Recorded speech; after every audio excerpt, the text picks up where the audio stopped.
Seigneur, nous te disons merci pour cette occasion que tu nous donnes encore d'écouter ta parole pour la deuxième fois dans cette 4e journée de notre conversion. Tu vas m'utiliser puissamment comme instrument, tu vas placer les mots juste dans ma bouche, de sorte que ce ne soit pas moi, mais que ce soit toi qui l'utilises pour t'adresser à tes enfants. Merci Seigneur d'avoir déjà illuminé les yeux du cœur de tes enfants et de leur avoir accordé une bonne compréhension sur cette parole. Sois glorifié pour toutes tes ténèbres que tu as déjà dissipées en ces lieux et que seule ta puissance soit en manifestation pour toucher les cœurs et ramener les cœurs vers toi. Au nom de Jésus-Christ. Amen. Alléluia. Vous veuillez vous remettre.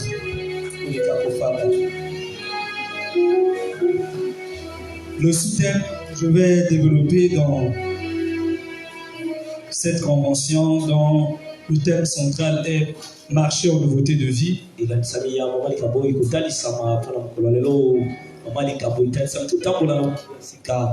C'est la clé pour marcher en nouveauté de vie. Point. Le renouvellement de l'intelligence.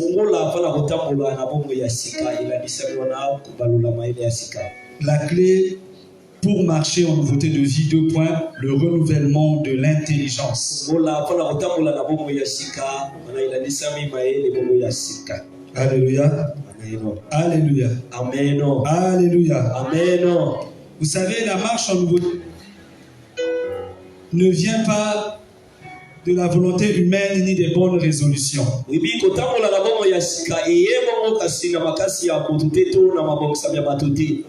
Mais elle trouve sa source dans l'union du croyant avec Jésus-Christ. Jésus-Christ mort et ressuscité pour nous.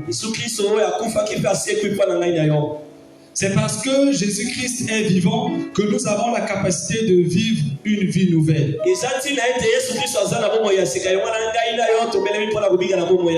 Mais pour vivre cette vie pleinement, il faut une transformation intérieure.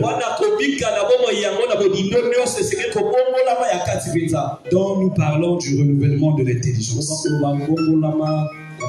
Alléluia. Amen. Nous parlons de la clé pour marcher en nouveauté de vie. Vous savez, la clé, c'est un instrument qui nous permet d'ouvrir ou de fermer. Alléluia. Et donc, quand on parle de la clé, on veut ici nous donner des principes qui peuvent nous aider à entrer dans cette marche en nouveauté de vie. Et cette clé, ou sinon ce principe-là, c'est celui du renouvellement de l'intelligence. Alléluia. Amen. Mais c'est quoi le renouvellement de l'intelligence? Nous lisons dans le livre de Romains 12. Romains chapitre 12, le verset 2. Romains 12, le verset 2, puisque c'est ce chapitre, plutôt ce verset qui nous le dit clairement. Il est écrit: ne vous conformez pas au siècle présent, mais soyez transformés par le renouvellement de l'intelligence, afin que vous discerniez quelle est la volonté de Dieu, ce qui est bon, agréable et comment? Alléluia. Amen. Alléluia. Amen. Le renouvellement de l'intelligence, il s'agit ici d'un changement profond dans notre façon de penser. Parce que Dieu veut que notre mentalité, nos pensées, nos convictions soient réajustées à sa volonté. Renouveler l'intelligence, c'est remplacer les pensées du monde par les pensées de Dieu.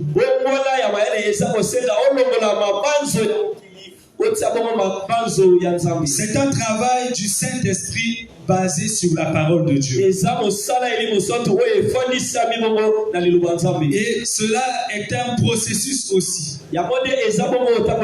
C'est-à-dire qu'au fur et à mesure que quelqu'un est né de nouveau, quelqu'un est né de nouveau et qu'il est en train de marcher avec le Seigneur, il change sa façon de penser à la lumière de la parole de Dieu. Alléluia. Amen. Alléluia. Amen. Pourquoi ce renouvellement de l'intelligence est indispensable? Pourquoi il nous faut renouveler l'intelligence si nous devons marcher en nouveauté de vie? Vous voyez déjà qu'on parle de nouveauté de vie. Une vie nouvelle. Donc, à une vie nouvelle, il faut forcément une nouvelle intelligence. Une nouvelle façon de penser. Alléluia. Vous savez que tout ce que nous faisons en tant qu'être humain, les actes que nous posons, pour la plupart viennent de nos pensées. Alléluia. C'est pas pour rien que la parole de Dieu dit dans Proverbe 23, verset 7, tel que l'homme pense dans son cœur, tel il est. Alléluia. Amen.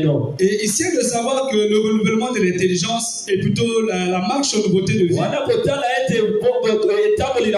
Concerne ceux qui sont convertis, ceux qui ont donné leur vie à Jésus-Christ. Et quand on a véritablement donné sa vie à Jésus-Christ, dans la vie de la personne, il y a maintenant comme dans le parcours, dans l'historique de sa vie, il y a maintenant comme deux vies. Son ancienne vie avant Christ et sa nouvelle vie en Jésus-Christ. Et dans son ancienne vie avant Jésus-Christ, il avait une façon de penser. Il pensait d'une certaine manière, certainement à la manière des païens, certainement à l'image du monde. Mais lorsque quelqu'un quitte le monde, lorsque quelqu'un se convertit en Jésus-Christ, il faut aussi que ses pensées changent. Alléluia. Amen. Mais tu peux être sauvé sans que tes pensées ne changent.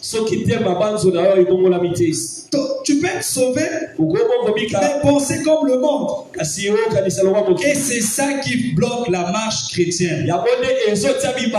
C'est ça qui fait que beaucoup de gens, nous constatons qu'il y a des gens qui se sont convertis, qui ont accepté Jésus-Christ. Mais leur marche n'est pas digne des enfants de Dieu. Pourquoi? Parce que leur système de pensée n'a pas changé. Alléluia. Amen. Alléluia. Amen. Alléluia. Amen. C'est pourquoi il est important de renouveler son intelligence. Mais bien aimé, quand on se convertit, quand on accepte Jésus-Christ, la Bible dit si quelqu'un est en Christ, il est quoi? Il est quoi? Les choses anciennes sont comment? Toutes choses sont devenues comment? Toutes choses deviennent nouvelles à cause du Saint-Esprit que tu as reçu en toi. Mais il faut savoir qu'il y a une chose qui ne va jamais se convertir. C'est ta chair. Alléluia. La chair ne va jamais se convertir. Alléluia. La chair ne va jamais se convertir. Pourquoi? Parce que la parole de Dieu dit qu'elle ne peut pas se soumettre à la loi de Dieu. Elle a des désirs contraires à ceux de l'esprit. Donc elle ne se convertira jamais. Et ta chair, souvent, pour qu'elle pose des actes, pour qu'elle fasse des choses, tout vient des pensées. Alléluia. Amen. C'est pourquoi dans Matthieu 15, le verset 19, Matthieu 15, le verset 19, la parole de Dieu dit quelque chose. Matthieu 15, le verset 19, on peut lire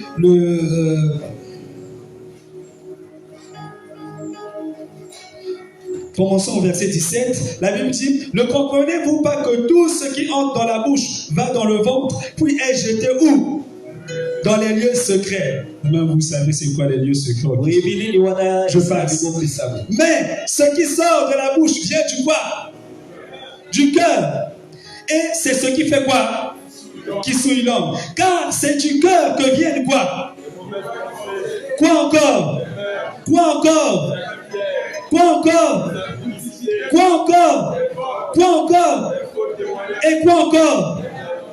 Voilà les choses qui font quoi? Qui souillent l'homme. Donc, tous les actes que nous posons ici, on a cité que les actes négatifs. Alléluia. Amen. On a cité que les mauvais actes, les mauvaises œuvres, ça vient comment? Du cœur. Quand la Bible parle du cœur, le cœur, c'est pas cet organe qui pompe le sang. Mais quand la Bible parle du cœur, le cœur ici, il s'agit de notre intelligence. Là où siègent nos pensées. Là où nous avons l'habitude de concevoir nos idées. Là où viennent nos émotions, nos motivations. Alléluia. Et donc, si ton cœur n'est pas à Dieu, de ton cœur va venir ces choses que nous venons de lire. Mais si ton cœur est à Dieu, de ton cœur viendra les bonnes choses. Alléluia. Viendra l'amour, la joie, la paix, la patience, la persévérance, la bonté. Toutes ces choses-là. Alléluia. Alléluia. Amen. Mais quand nous étions païens, notre cœur n'était pas à Dieu. Et donc, nous raisonnions comme les gens de ce monde. Nous pensions comme les païens. Nous réfléchissions comme des païens. Mais maintenant que nous sommes devenus en Christ, il nous faut renouveler l'intelligence. Il nous faut abandonner cette intelligence du monde en changeant la manière de penser à la lumière de la parole de Dieu. Alléluia. Mais comment alors on renouvelle son intelligence? Comment renouveler son intelligence? Pour renouveler son intelligence, mon bien-aimé, il faut premièrement lire, méditer et pratiquer la parole. Le renouvellement de l'intelligence ne se fait qu'à base de la parole de Dieu, pas à base d'autre chose. Parce que avant que nous étions païens, qu'est-ce que nous avions comme système de pensée? Ce que nous voyons dans le monde, ce que nous voyons à travers la télévision, ce que nous écoutons à la radio, les témoignages de nos aînés, voire même de nos ancêtres. C'est pour cela que la parole de Dieu parle de la vaine manière de vivre que nous avons hérité de nos pères. Donc, on était en train de pratiquer des traditions, des paroles du genre.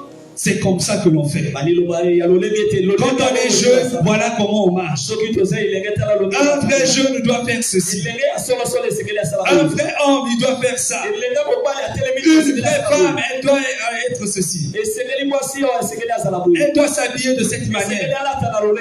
Elle doit toujours laisser, resplendir son corps, mettre son corps en valeur, comme vous-même, vous avez l'habitude de le dire. Alléluia. Amen. Ça, c'est le raisonnement du monde. Mais quand on devient enfant de Dieu, au lieu de copier bêtement tout ce que nous voyons dans le monde, au lieu de faire tout ce que nous voyons à la télé, tout ce que font les stars de la musique mondaine, du cinéma, on se dit, mais qu'est-ce que la parole de Dieu dit? Parce que pour les enfants de Dieu, tout ce que nous pouvons faire, tout ce que nous pouvons poser comme acte, doit être dicté par la parole de Dieu. On doit tout puiser dans la parole de Dieu. Peu importe dans le domaine. Tu veux savoir comment un enfant de Dieu doit se comporter à l'école. Lis la parole de Dieu pour savoir l'attitude à avoir dans l'école. Tu veux savoir comment un enfant de Dieu qui est jeune et qui est encore célibataire, comment il doit se comporter. Tu regardes à ce que dit la parole de Dieu. Tu veux entrer, par exemple, dans une relation amoureuse, tu cherches à savoir qu'est-ce que la parole de Dieu dit à propos des relations amoureuses. Ce qu'il faut faire et ce qu'il ne faut pas faire. Alléluia. Tu veux travailler dans un domaine, tu regardes ce que la parole de Dieu dit à propos du travail. Alléluia. Dans tous les domaines, mes bien-aimés, tu dois toujours chercher à savoir ce que dit la parole de Dieu. Mais tu ne dois pas te référer à ce que maman avait fait, à ce que papa avait fait, à ce que l'oncle avait fait, à ce que tes aînés avaient fait, ou à ce que tu avais vu dans la série de novelas, ou à ce que tu avais vu dans un film, ou à ce que tu as entendu un tel te dire. Alléluia. Parce que si ça ne vient pas de Dieu, c'est que ça vient du qui? Ça vient de qui, mes bien-aimés? Je ne vous entends pas. Ça vient de qui? Il n'y a que deux camps dans le monde, mes bien-aimés. Si tu n'es pas dans le camp de Dieu, c'est que tu es dans le camp du diable.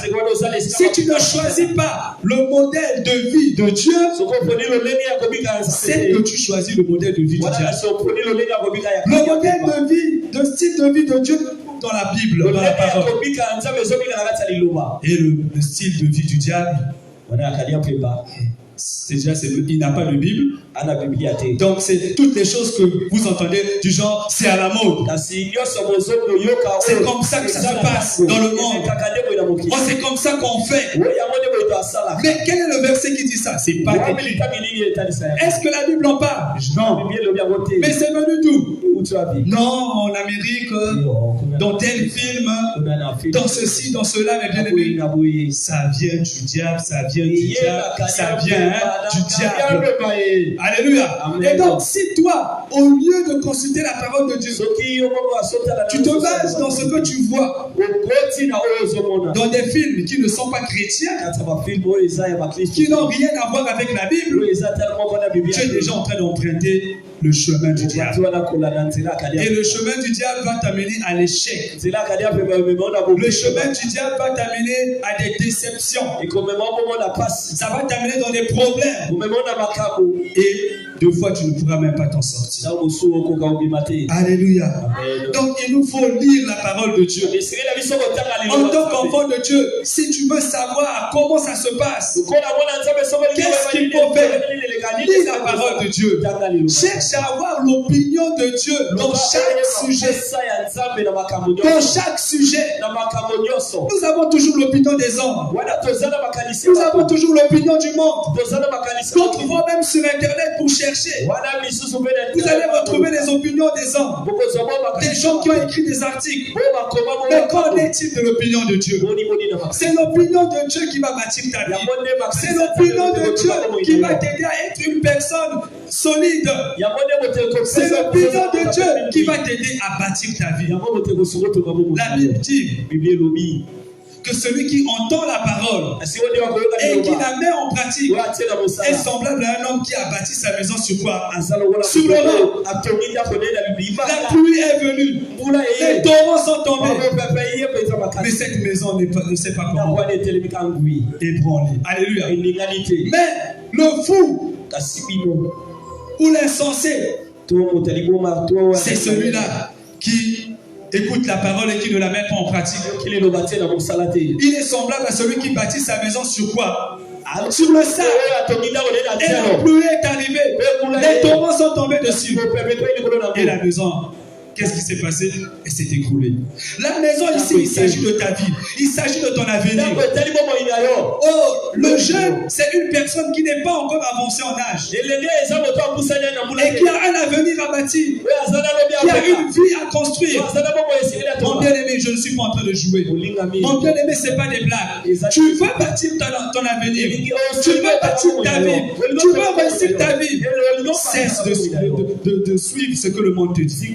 Cesse de marcher comme le monde marche. Cesse d'imiter les païens. Mais plonge tes regards dans la Bible. Plonge tes regards dans la parole de Dieu. Lis la parole. Médite la parole. Pratique la parole. Alléluia. Mais combien de jeunes ont des Bibles? D'abord, physique comme ça. Zéro. Combien de jeunes ont des Bibles dans les téléphones? Là, tout le monde va peut-être lever les mains.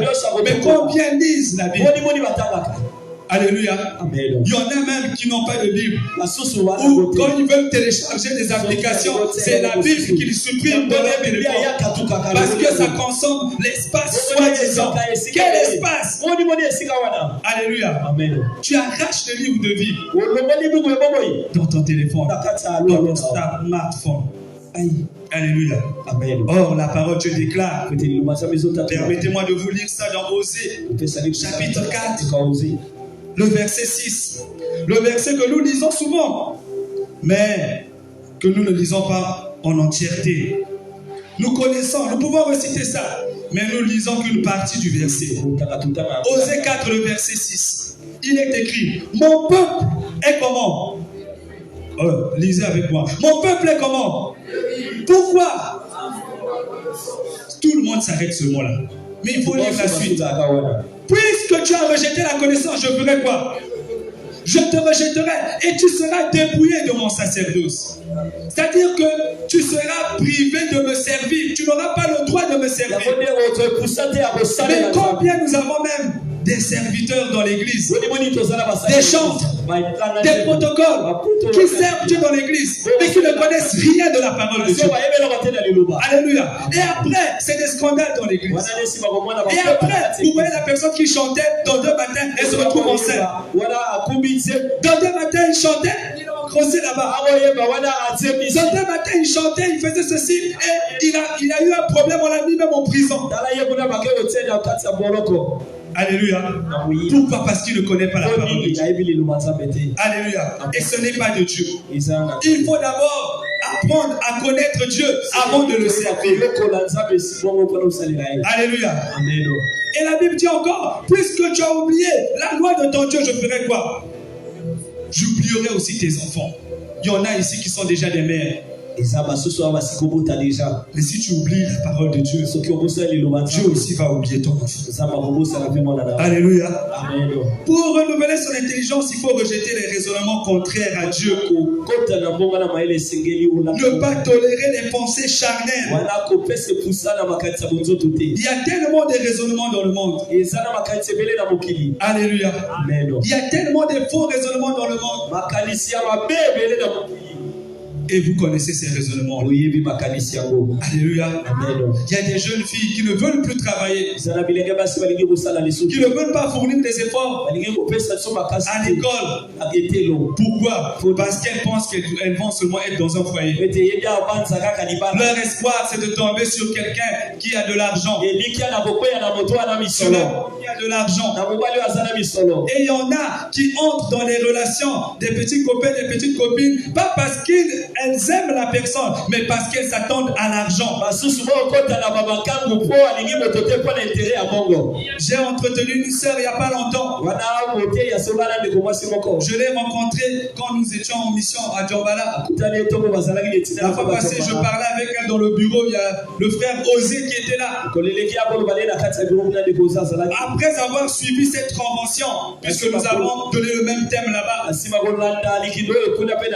je lui posais la question, mais comment, est-ce que tu as compris la parole? Quelles sont les résolutions que tu as prises après avoir écouté cette parole? Elle a dit, vraiment la parole m'a touché, mais vraiment je ne sais pas comment faire, j'ai des soucis avec ma marche. Mais quel est ton souci? Elle dit que j'ai 2 copains. Mais je ne sais pas comment faire pour me séparer. J'ai dit, mais comment tu fais avec ces deux copains? Comment tu t'es retrouvé là? Non, moi-même, je ne sais pas. Mais est-ce que tu aimes au moins l'un d'eux ou bien tu les aimes? En tout cas, les deux, je ne les aime pas. Mais pourquoi tu es avec eux? La situation est difficile. Pour les galères. Or, quand je suis avec eux de temps en temps, j'ai des moments.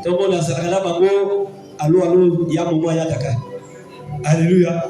Amen. Je lui ai dit, bon, maintenant tu as écouté la parole de Dieu. On t'a demandé de marcher en nouveauté de vie. Qu'est-ce que tu décides? Elle me dit, non, en tout cas, pasteur, je vais arrêter. Parce que je préfère préserver ma relation avec Dieu. Car je crois que Dieu a pour moi des projets de paix et de bonheur. Et je n'ai pas besoin de le faire. Moi, j'ai dit, ah oui. Parce que tu sais, en restant dans ce style de vie, tu n'es pas différente d'une prostituée. Parce que les prostituées se livrent à des hommes. Pas parce qu'elles aiment ces hommes-là, mais parce qu'elles ont besoin d'argent. Alors toi qui as un copain que tu n'aimes pas et qui te livre à lui simplement pour avoir l'argent, quelle est la différence entre toi et une prostituée? Quelle est la différence? La différence c'est que elle a des clients, elle a le courage de se lever dans la rue. Mais toi tu as un client à domicile qui te livre et à qui tu tires de l'argent. Plus que chaque rendez-vous, ça veut dire que tu vas livrer ton corps et derrière tu auras l'argent. Et ça c'est le raisonnement des femmes. Et c'est pas la seule sœur que j'ai rencontrée comme ça. Alléluia. Amen. Mais est-ce qu'un enfant de Dieu peut vivre comme ça? Dans la prostitution, camouflé en petit ami et en petit copain. Alléluia. Amen. Et il y a des frères aussi qui se lancent dans ça pour avoir pour coucher avec plusieurs femmes. Il sait qu'il a de l'argent. Des fois il n'en a pas. Il vole les parents, il ruine ses parents. Tout ça seulement pour le plaisir. Et c'est un frère. Et c'est une sœur. Alléluia. Marchez en nouveauté de vie. Marchez en nouveauté de vie. Renoncez à ces choses. Car la fin de ces choses, c'est la mort. La fin de ces choses, c'est le feu éternel. Alléluia. Tu ne connais pas le jour de ta mort. Tu ne connais pas le jour que Jésus-Christ reviendra. Et si tu ne changes pas avant, il risque d'être trop tard. Alléluia. Alléluia. Alléluia.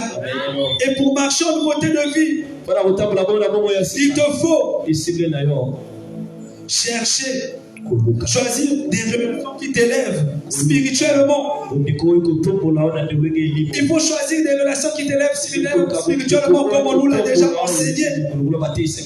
Alléluia. Amen. Ça aussi, ça peut t'aider à renouveler ton intelligence. Et tu peux aussi chercher la pensée de Christ dans la prière.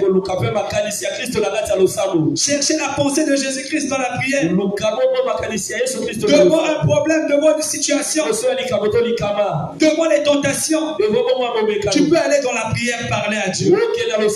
Tu peux aller prier Dieu et lui dire, Seigneur, j'entends ta parole qui me demande de me sortir, qui me demande de ne pas vivre dans la fornication, qui me demande de ne pas vivre dans le vol, qui me demande de ne pas faire ceci, faire cela.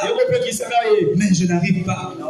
En moi j'ai des luttes, en moi j'ai des pulsions, en moi j'ai des sensations, mais je ne sais pas comment faire. Aide-moi à marcher selon ta parole. Plusieurs fois la prière m'a aidé. Il y a quelques jours je partageais un témoignage avec un frère de Gombe ici. Sur le champ, dans le regroupement Ibata a parlé le premier jour. Je ne veux plaire qu'à toi. Je l'ai composé en 2012.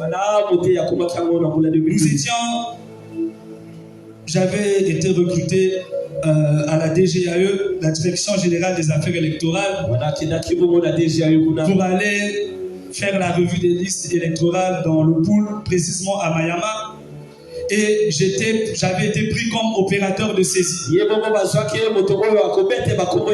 avons voyagé un dimanche, je crois, mais le samedi, j'étais à la réunion des jeunes. Et le cordon Bellon avait enseigné sur un thème, plaire à Dieu, 2 points, notre préoccupation. Et je me souviens que je me baladais avec une radio cassette et j'ai enregistré cet enseignement. Et je suis parti en cette mission avec cet enseignement. Et on était à 3, il y avait 2 opérateurs de saisie, donc moi et un collègue. Et il y avait un qui était le superviseur. Et ce superviseur-là, qu'est-ce qu'il faisait parfois dans les moments de pause? Il dialoguait beaucoup plus avec l'autre là-bas et il racontait un peu sa vie de péché, si je peux le dire ainsi. Il avait dans son laptop, son ordinateur, des images de tous ses ébats sexuels amoureux avec ses différentes copines. Donc quand une copine venait le voir, il avait une stratégie où il mettait son ordinateur quelque part, il allumait la caméra et la copine ne savait pas et il est là en train de faire des choses. Et il est en train de montrer, oh regarde celle-là, voici ce que j'avais fait, regarde celle-là, regarde celle-là, regarde. Et après, ils ont commencé à discuter. Et l'autre aussi a commencé à rencontrer sa vie. Moi aussi, quand je me retrouve, j'ai telle femme, je fais ceci, je fais cela. Moi, je sentais déjà que bientôt on va me poser la question. Et après, on me pose la question. Mais non, toi, tu n'as rien à faire. J'ai dit non, moi, je ne fais pas ça. Oh, mais moi, je suis chrétien. Je prie pour moi. Je suis le fait d'avoir plusieurs partenaires. Moi, je crois au mariage. Donc, pour moi, j'attends le mariage. Oh non, ça c'est des conneries. Ils ont commencé à raconter les choses. Ils m'ont dit tellement de choses. Mais tu sais, si tu vas comme ça, tu vas souffrir. Si le mariage vient dans 30 ans, tu vas être comment? Mais ton affaire là aura des problèmes. Le problème, ils ont développé les théories qui m'ont vraiment pourri la tête. Au point où je me suis senti bizarre. Je me suis senti inhumain. Je me suis senti comme quelqu'un qui ne vivait pas. Et je commençais à regretter. J'ai même commencé à dire, le cordon Bellon aussi avec ces enseignements-là. Et ce jour-là, j'ai dormi un peu en communion rompue. Et j'ai dormi avec des pensées noires. Mais le lendemain, je me suis réveillé. Comme ce jour-là, on ne travaillait pas. C'était aussi un dimanche. Il y avait une école privée là. Et nous sommes allés là-bas.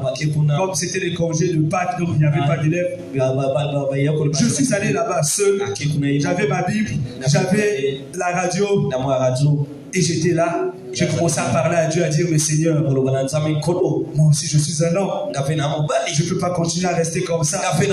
Aujourd'hui, j'ai 20 ans. J'entends mes amis, ils ont des copines et tout. Mais pourquoi moi je dois rester comme ça?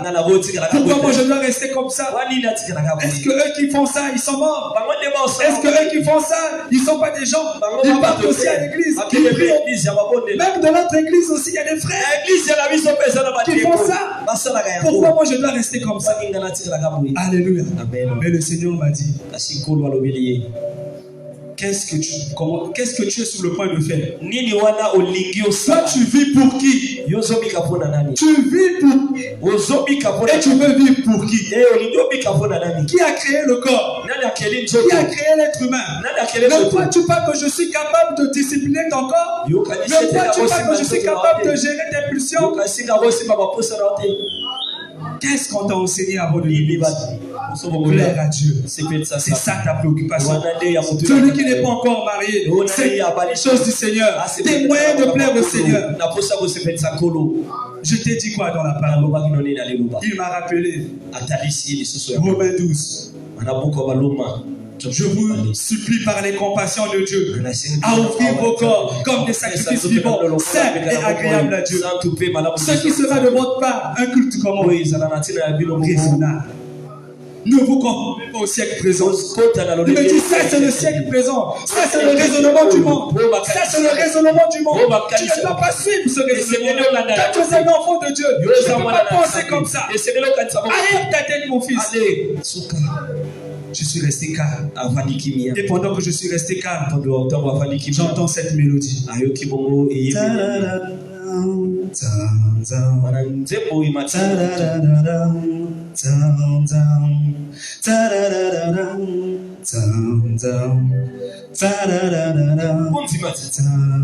je commence à dire, je ne veux plaire qu'à toi. Je ne veux plaire qu'à toi. Je ne veux plaire qu'à toi. Je ne veux plaire qu'à toi. Et je suis resté quand j'ai dit, oh, mais c'est bon. Oh, j'ai pris la radio, j'ai commencé à... Et pendant que j'étais là, le couplet monte. Étant créé à ton image, je ne veux pas tenir qu'à toi. Exister pour ne servir que toi.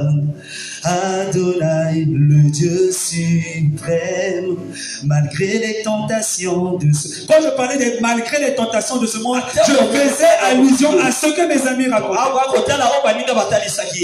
Malgré les tentations de ce monde, à ta parole, moi je me réfère.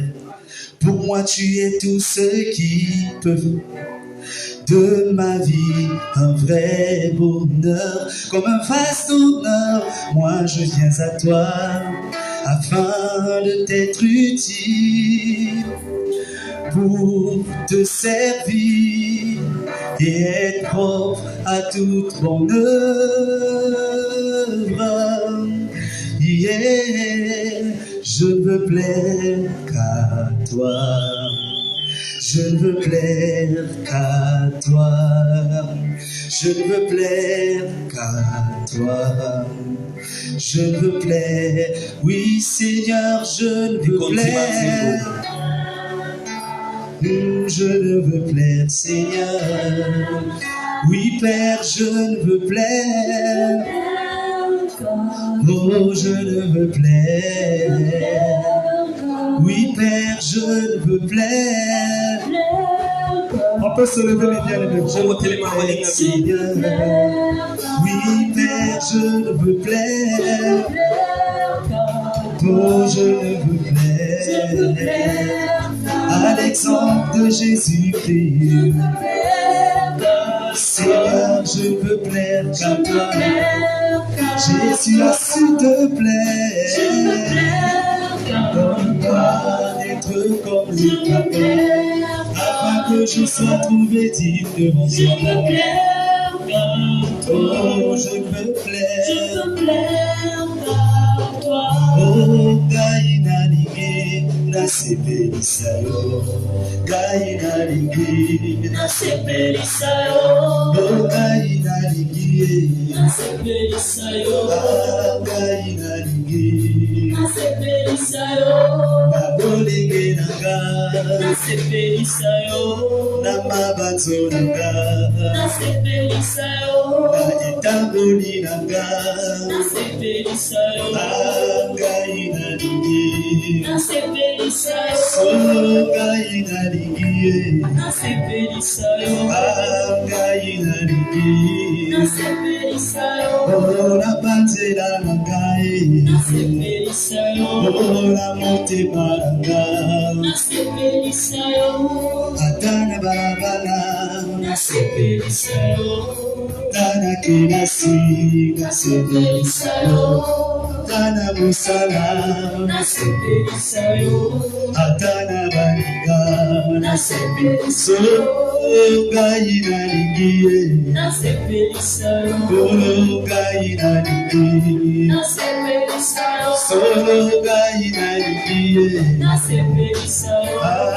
Gaïna Ligé, na sepelisayo. Oui, mes bien-aimés, choisis de renouveler ton intelligence pour plaire à Dieu, mes bien-aimés. Car lorsque tu plais à Dieu, lorsque tu es agréable à Dieu, c'est là que Dieu réalise dans ta vie les projets de paix et de bonheur qu'il a formés sur ta vie. Il y a des projets de paix et de bonheur que Dieu veut réaliser dans ta vie. Mais pour y arriver, tu dois passer par le renouvellement de l'intelligence. Ça fait longtemps que tu luttes avec des péchés. Ça fait longtemps que tu luttes avec une manière d'agir, une façon de se comporter qui n'est pas digne des enfants de Dieu. Et tu sais au fond de toi que Dieu t'appelle à changer de vie. Tu sais au fond de toi que Dieu t'appelle à ne plus te comporter de cette manière. Mais tu as toujours reporté à demain. Tu as toujours repoussé ta conversion véritable à demain. L'homme de Dieu, le revoit Ibaka nous a dit, c'est la saison de la sanctification. C'est la saison du changement. C'est la saison pour commencer une vie avec le Seigneur. Une vie qui glorifie le Seigneur. Mon bien-aimé, alors que l'on parle de la repentance, alors qu'on parle de la sanctification, dans ce thème de marcher en nouveauté de vie, dis-moi, si tu ne changes pas maintenant, si tu ne changes pas pendant que les temps de d'enseigner ces choses, si tu ne décides pas de changer ta marche maintenant, à quel moment vas-tu changer encore? Dis-moi, à quel moment vas-tu faire ce changement? À quel moment? Puisque c'est ce moment, c'est la saison où on parle du changement de vie, c'est la saison où on parle de la repentance, c'est la saison où on parle de se convertir véritablement à Dieu. La parole de Dieu déclare, aujourd'hui si vous entendez sa voix, n'endurcissez pas vos cœurs. Le changement c'est maintenant, la repentance c'est maintenant, l'abandon des œuvres mortes de la chair c'est maintenant. Commence à prier. Commence à prier. Si tu sais que tu ne marches pas en nouveauté de vie, si tu sais que tu ne renouvelles pas ton intelligence, si tu sais que tu continues à te comporter comme les païens, commence à renouveler ta intelligence. Commence.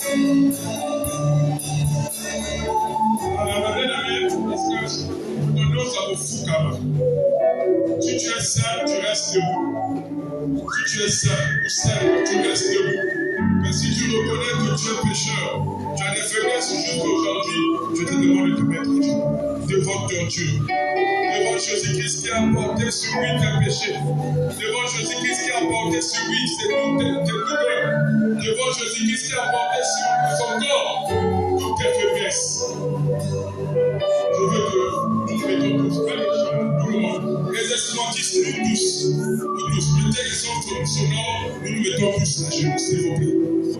Vote y compris, s'il vous plaît. Chacun devant son Dieu. Chacun devant son Dieu. Parle à ton Dieu. Parle à ton Dieu. Hier, le Coran régisse dans un de mes versets, je crois que c'est lui qui